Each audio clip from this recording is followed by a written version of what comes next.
York is rich in history. Called Eboracum, it was the northernmost city in the Roman Empire. Constantine was declared emperor here in 306 AD. When Rome fell, it became the Anglo-Saxon capital of Northumbria. From the 9th to the 11th century, it was a Viking center of trade. The Archbishop of York is second only to the Archbishop of Canterbury. St. Mary's Abbey was built in the 11th century by Rufus, the son of William the Conqueror.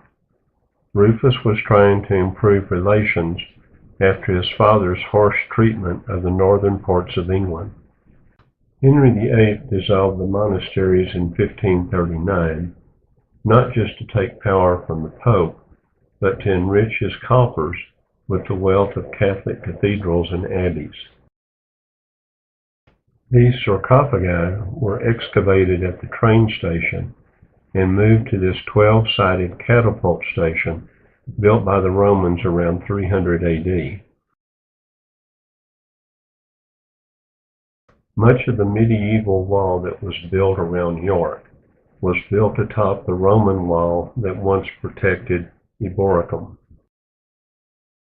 Walking through this Snickelway, you arrive at Exhibition Square. An art gallery and the King's Manor front the square. The towers of the York Minster can be seen in the distance.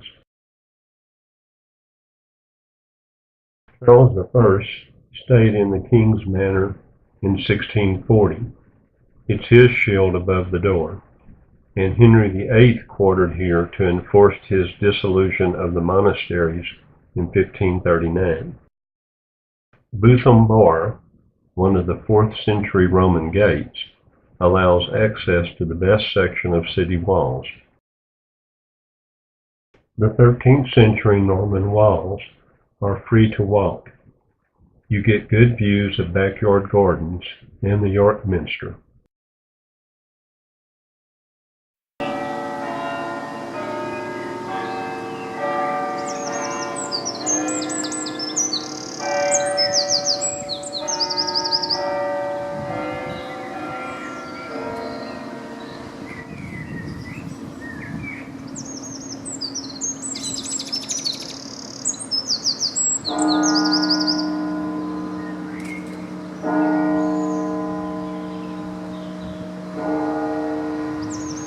One corner of the wall that is called Robin Hood's Tower, you can view the outside moat that was the Roman ditch that surrounded the fortified garrison town of Eboracum.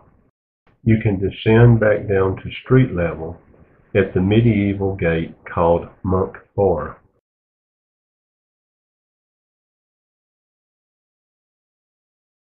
On Oglethorpe Street, you pass by the Dutch House that was the first brick home built in York in the 17th century.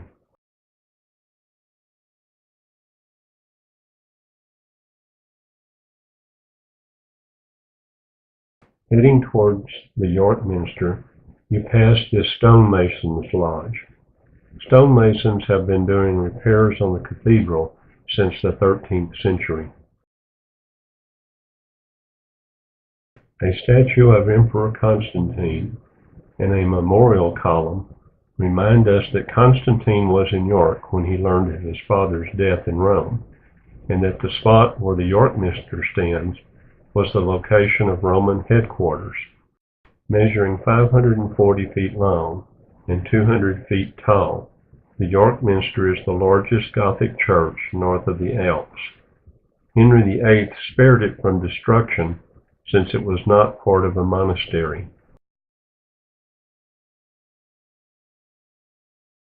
The nave is one of the widest in Europe.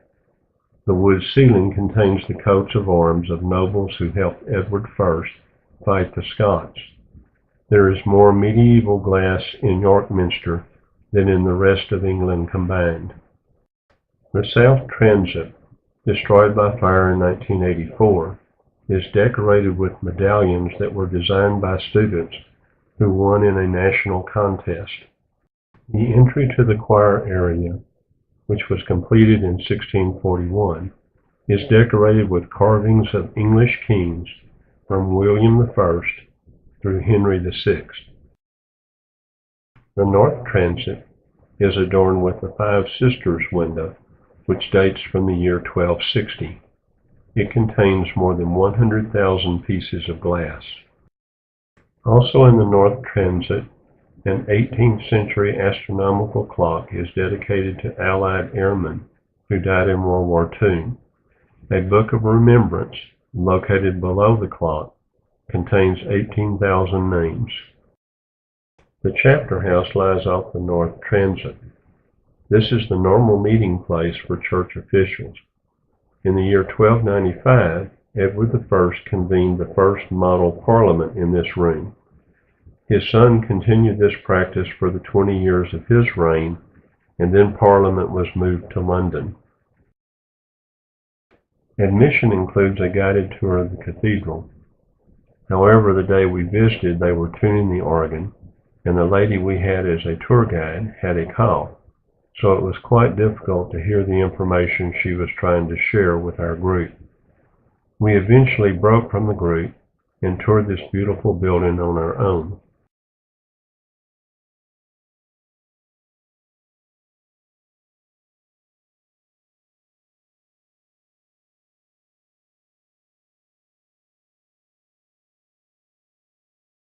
Vicky found a plaque listing all the archbishops of York. This included her ancestor, Thurston of Bayeux, who was made archbishop in the year 1119. He was actually appointed to the position in 1114, but refused to pledge allegiance to the Archbishop of Canterbury, and so he was delayed from taking office. Born in Bayeux, France in 1070, he is the one that donated the land for Fountains Abbey.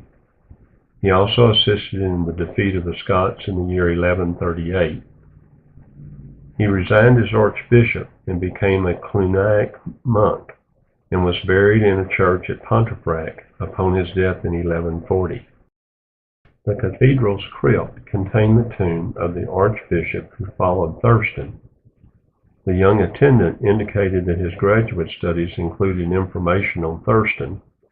He also indicated that the crypt area would match the time of Thurston's rule.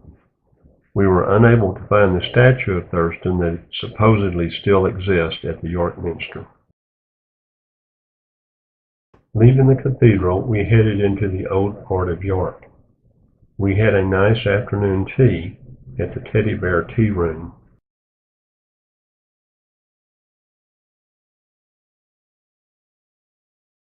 We also found the Kathy Wolfert store and bought candles for our Christmas pyramid. Old York is dotted with several snickelways, narrow lanes that connect major roads or courtyards. They make for interesting exploration.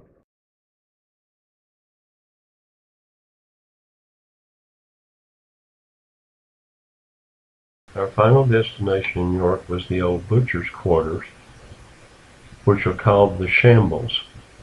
This comes from the bench that was used to cut meats. It now contains shops for tourists and is the location used by merchants on market days.